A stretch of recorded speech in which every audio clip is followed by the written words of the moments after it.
In this video we will take a look at a computer that has been with me for 7 years, maybe even more, and it's still here. I'm talking about my 27-inch iMac mid-2010.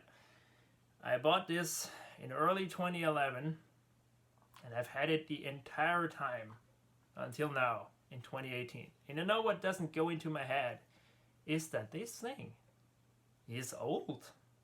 It really is.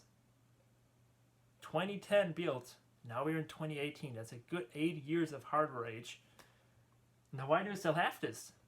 Well, by the way, if you expect a review or any kind of professionalism or anything, please turn off the video. This is not what this channel is about. There are a lot of reviews that do this way better than me. So this is only an impressions video and my thoughts about it and why I still have it and blah blah blah. But anyway, you decided to watch it, so here we go.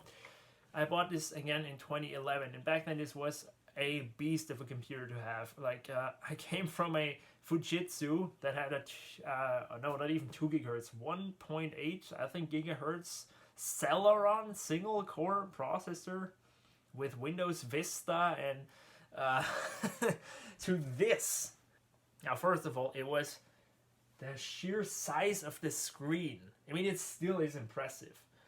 Even after all this time, this display is like one of the best I've ever seen. 27 inches. There was a smaller version, 1.5 inches, I think. Still is. I'm not sure. It's the same size, probably. Yeah. But this screen, it's so beautiful. Still is. It's also a big resolution, 2560 by 1440. Yeah, no, it's no 4K display. I mean, why would I need that in 2011? Why would I need it now? I really don't know. But anyway, it's such a nice display. This display is still looking nice, and even after like all of these hours and hours and hours of usage I've put on this display is still very, very bright and nice, and I can't stress this enough. This display was like the killer, one of the killer things that computer had, and also the processor. And I think that is one of the few big things that keep this thing still going in 2018, the processor. Now, it wasn't the top of the line. However, this computer was, I think, 1,650 euros. That is a lot of money, you know. It was spec'd out processor-wise. I took that. I knew a little bit about processors back then already, believe it or not. And I took the top of the line option. Now, back then, yes, everyone would have said, no, it's way too good for you. You don't need that. It's way too fast. And they were right until about 2012 or so. Because this is the top of the line back then, 2.93 gigahertz Intel Core i7 870. And back then, 2010, guys, 2010, 2011, a quad core was like the beast. There were no quad cores. The mainstream was a dual core. But a quad core, right now every computer has a quad core, but back then a quad core was, wow. You know, it was really fast. And it was, again, the fastest available. And I'm saying, this thing, still, video editing, it's working so beautifully, still.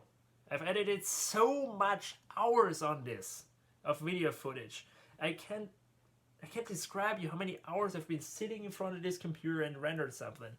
And I've never had like the thought, oh my god, this is so slow and I can't really wait, and when it's doing handbrake or something, oh, it's so slow, I need a faster CPU. No, never ever. Now, of course, my Xeon PC, the one that replaced this as a main machine in 2015, is way faster, of course, but I had this as a main primary system until my computer build that you see on YouTube. And no, it doesn't have an SSD even. It has a 1 terabyte hard drive and 10 gigabytes of RAM. Now, that is the current configuration. I got this with 4 gigabytes of RAM. Now, I always keep saying, when you watch videos with us, we always keep saying a computer needs to be upgradable, and it sucks that computers are not as upgradable anymore as they used to be, especially Macs. Why do we always say that? Well, I'm gonna tell you. I got this with 4 gigs of RAM. That was like the stock configuration. And that was fine back then. I mean, yes, I got to the limits when I started using some bigger programs like Final Cut or something. It really took a lot of RAM when you have opened and Skype and stuff, and you know, you needed a little RAM. It was running out of RAM. It was, I think, running Mountain Lion at the time, or Lion or something, and I saw that the RAM was getting a little inadequate, so I upgraded to 6 gigs. Now, RAM wasn't that cheap back then. RAM still is not cheap. It's still expensive as fuck. But anyway, I upgraded to 6 because I didn't want to like throw a lot of money out of the window and go with a 4 gigabyte stick, because I remember that a 4 gigabyte stick was way more expensive than two gigabyte modules, and I only wanted to use up 1 RAM slot in this because it was already using 2. So you know, I had 3 2 gigabyte modules and 6 gigs. That was enough until another good 1 to 2 years probably. And in the end, my final RAM upgrade with this was when I bought a 4 gigabyte DDR3 module and upgraded to 10 gigabytes of RAM. And it's way too much. I never really needed more than 8. So you see how important it is to upgrade RAM. I mean, if this still had 4 gigs, I bet with you I won't have this anymore. I couldn't have used it until when I started, you know, doing more intensive stuff than just, you know, web browsing and maybe YouTube watching, whatever, you know. So, as you know, as operating systems and programs need more RAM and they get newer versions and stuff, you need more RAM. There's no way around it. And I don't think it's changing. It's just only gonna get worse with RAM usage and stuff. So RAM is important. So I could upgrade it, and I'm so happy, and you know, it worked great. Now the only my only point of criticism here on this computer is really the hard drive. When you're used to an SSD, I totally admit that the boot time and the response time when programs open is from a hard drive is just absolutely horribly slow. Now, if it would have been easier to upgrade it, because this definitely isn't easy to upgrade a hard drive, then I probably would have done it like 2 years ago. But you know, an SSD would really be nice in this thing. Now you're probably shouting at the screen, this is an almost 8-year-old system, and you still want to invest in it. Why do you do that? Why don't you just you know, buy a new one? Well, first of all, because I don't need one. I've got enough capable computers. I've got my Mac Pro, my unreliable Mac Pro. Now, yes, it's my own fault that it's unreliable, so the fanboys can stop arguing, please. But anyway, I recently cut, I think, 4 hours or even more, maybe 4.5 hours of footage on this. And I never had the desire to say, oh my god, this is so slow. Really? Some of it was 720p, yes, but a lot of it was 1080p. And, you know, I had no problem or handbrake in this stuff. I did it, I first thought I'm going to send it over to my main PC because it can do it way faster. But then I thought, you know what, I'm just going to go to sleep. I'm going to let it render overnight, and I don't care how long it takes. You know, this is the great thing when you do stuff and you're not doing it as a job. Like, don't want to say some YouTubers or so complain about computers being slow. You know, I could manage. I mean, I pumped up four hours of footage on one day on this slow, old, obsolete iMac, you know, and then render it overnight. I didn't need a 12-core Xeon to do that, really. So, and by the way, the video editing, like, didn't involve a lot of 3D and stuff, and does it really on some YouTubers? Do you see any crazy effects on some YouTubers' videos that complain that the computer is too slow? Anyway, I'm digressing here a little bit. What you guys probably always wanted to know until this point of the video, what GPU is in this, because a big screen like this requires, you know, a nice CPU to run everything at native resolution.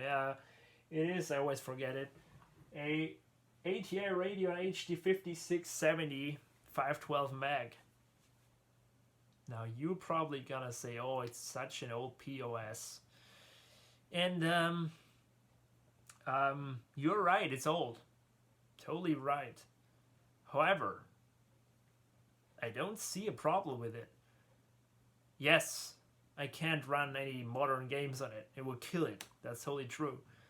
But you won't believe when I used to when this was my fastest computer, how much I gamed on this. Like on Boot Camp Windows, I played GTA 4 on it. It could do it very nice. I played a lot of stuff, and it, it never struggled really. I mean, yes, at some point the resolution was just too big, but it's not I never saw this as a gaming rig at all. This was like a workstation for me. I did a lot of work on this, and the GPU was never really a problem. I remember back then you could spec it up to like a better one that was maybe a 400 euro option. I don't know, it was ridiculously expensive.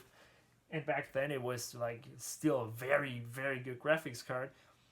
And at the, in the prime of its life, where it was running Snow Leopard, oh god, I ran Snow Leopard for so long because it was such a nice operating system. It was so fast, and everything was so nice and refined for the hardware, for the Mac. That's what Apple used to be. They used to refine their software. I can't really tell that for this release of OS X. That's High Sierra. It's kind of the Vista of Mac systems, I heard. Although I really have to say I never had some bigger problems with it.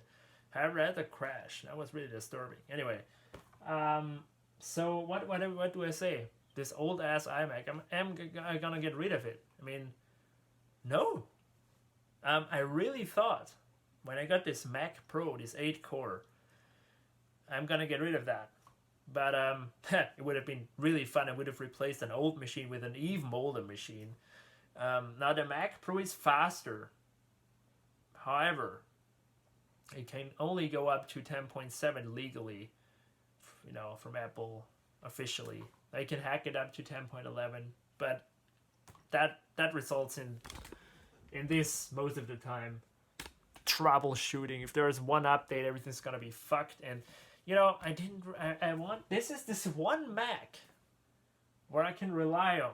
This never had a hardware issue ever. I mean, yes, I'm gonna take that back. There's one little problem. The card reader, like from the very beginning, had problems. It would just sometimes recognize it, sometimes not. I don't know what's wrong with it. But anyway, other than that, you know how many felt million DVDs I've burned on this optical drive? I don't know. It still works. This, again, the display, how many hours of usage this computer has. It's still so bright. I've got it set it down so it won't, look too bright in the camera.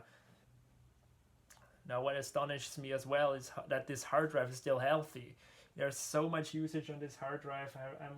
I'm probably gonna try to find somewhere a usage hours, like a usage hour statistic of like a Crystal Disk Info or something on Windows. It's still going good. I mean, yes, I really think, I'm thinking about it.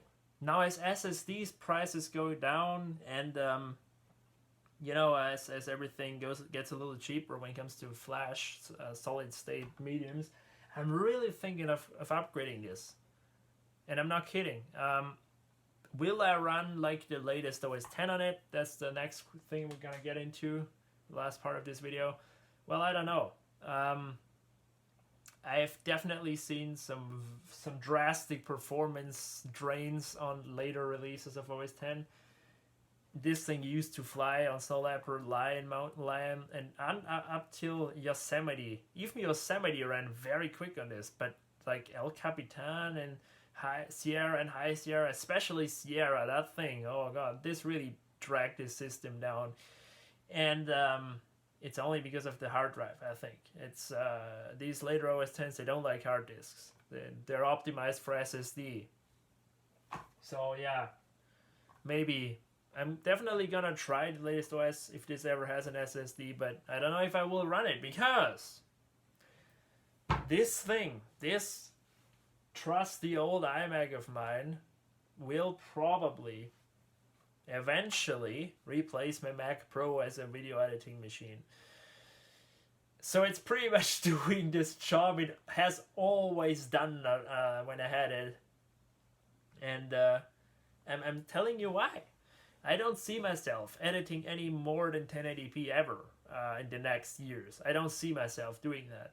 Next, I don't do any professional stuff. I don't do any 3D rendering with crazy titles and effects. I don't do that, so the GPU is still gonna be fine. And I'm also not planning on using a different editing program. I love Final Cut Pro 10, and I don't even have to have the latest version of it. I don't know what's the latest version of it anyway, but maybe I even run an older version here. But if I, for example, decide to run an older OS on it, like Mavericks or so, I can't have the latest the latest Final Cut release. But that won't really be a problem for me because I like the older releases too. They're fine, but for me, yes, I won't have some fancy titles, but really, I'm not really caring about that too much. So what keeps me still going on this is definitely the processor. It's a very nice processor. So yeah, the iMac 2010, great piece of hardware. That was like Apple's prime back then. They made such nice machines, reliable computers. Also nice looking. This still looks for its age very nice. Yes, the newer ones are thinner. And I'm gonna tell you a little story. Me and David went to a Mac Shark. That's like a wannabe Apple store here where we live. And I was telling the guy about having this older iMac. And he was like, oh, the thick one. And I'm like, yeah, the thick one. Yeah, it's not as slim and nice looking as the new one. But really, do you consider this thick? I mean, I can't really turn the other ways because then it will shut off because the power cord is jammed. But anyway, you get the idea. Just Google it. And you tell me if you think this is thick. I mean, I can show you a thick iMac. I'm going to show you my iMac G3s. Those are thick. But this... I mean... Anyway, that was just ridiculous. I wanted to tell you that. I have absolutely no idea for how much these things go. They're probably not cheap still because of this screen. The screen is so nice and, you know, large. Maybe because of that they hold the value so nice. But if you were to buy one of those, maybe get the one with an SSD and then you're good. I mean, then you're definitely good for the next years. And maybe you should also get like 1 year newer because they had the Thunderbolt. So if you need that, this thing still has FireWire, which is fine for me. I don't know when they started USB 3, but I think you have to wait until like the 2013 models or so, or maybe not even those. I don't know.